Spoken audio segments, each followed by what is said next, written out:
Hey guys, and welcome back to the randomized K-On! Pokemon Team Series. Now we move to Little Miss Tenchi. Azusa's first Pokemon will be Electrode. That's underwhelming. Electrode isn't a terrible Pokemon, but it's not what you would call terrifying either. It has uses, specifically as a way to clear a threat by going all kamikaze. I hope that doesn't get me in trouble. It is a blazing fast Pokemon that doesn't really need to fear being outsped by most enemies, but that's really it. For abilities, I'm quite surprised to learn that it can have Aftermath as an ability. Isn't that more of a ghost type thing? For level up moves, it's very limited. Rollouts and Gyro Ball give a little coverage, but Electrode doesn't exactly have the physical attack for them, and no discharge. That would have been a great stab move if they didn't want to give it Thunderbolt. For TMs, it doesn't really get better. Pure electric types are not exactly known for vast move pools. So, an okay start. Not amazing, but you might be able to get an Electrode to work. Azusa's second Pokemon will be Cloyster. That's not bad. Cloyster still remains a very good water-ice type in later generations. In terms of singular stats, it's still the king of physical defense, but its attacking stats aren't too bad. For abilities, they all have some use, but in terms of actual combat, Skill Link might be the one to aim for.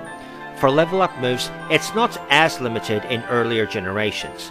If you decide to do a challenge run specifically with Cloyster, it does get a couple of attacking moves by level up, but I would still not recommend it. For TMs, it's very limited.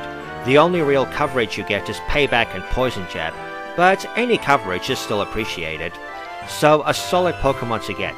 Ice is still not a great type defensively, but it can be possible to work around that. Azusa's third Pokemon will be Lucario. That is astounding.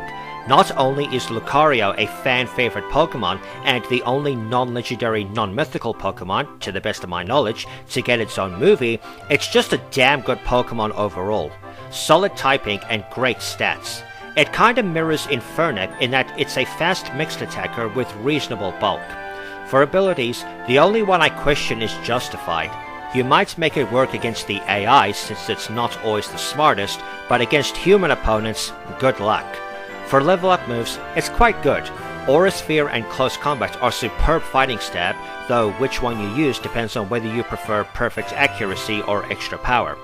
Metal Claw isn't the best steel attack, but it'll tide you over until you're able to find something a bit better. Bone Rush can help with fire types, at least until you find Earthquake, and Dragon Pulse has excellent coverage, though not quite as excellent past Gen 6 due to the Fairy type's introduction.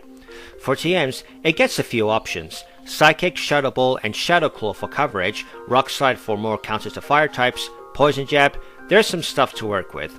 So I am super happy with this one. If you want to use a Gen 4 Pokemon on a team, Lucario is typically a high recommendation.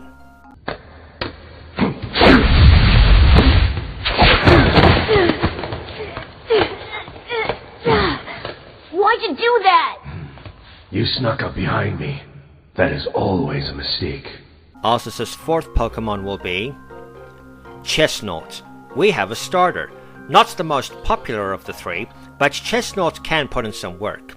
It has very good physical attack and defense, but it is slow and lacks a bit on the special side. For abilities, Bulletproof would definitely come in handy, especially for poison and ice attacks. For level up moves, it's got impressive variety. Stab, Grass and Fighting, Rock, Dark, Ground, Bug. This is damn good, though I have to question why it learns Spiky Shield twice. For TMs, it has a lot of options. You could make a variety of movesets with this given that TMs are reusable at this point. So not a bad score for Azusa. It's largely outshined by Greninja, but it's far from unusable.